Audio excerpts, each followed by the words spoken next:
Okay, we got a black diamond model 75. It's on a cabinet. We got a lot of tooling with this. I'm going to show you in the photos that I'll be taking. That it's running right now. It's got a work light. Here I can hit the switch. This is the back side of it. There's off, on. It's got a facing. You can face the wheel and you can do the side of the wheel. Okay? You control that. There's a knob here to control the side one. And here, this one just kind of sweeps back and forth, I think. You loosen this up and you can sweep this back and forth.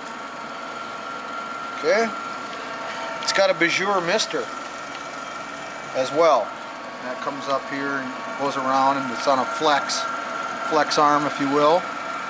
You can position it and tighten up your wing nut there. We got several collets with it, and are these what do you call these? The deals you put in here to position your collets. I'm not sure the nomenclature, but we got everything's. It looks like it's to be 100% there, everything. So, anyways, it's a black diamond model 175. Okay.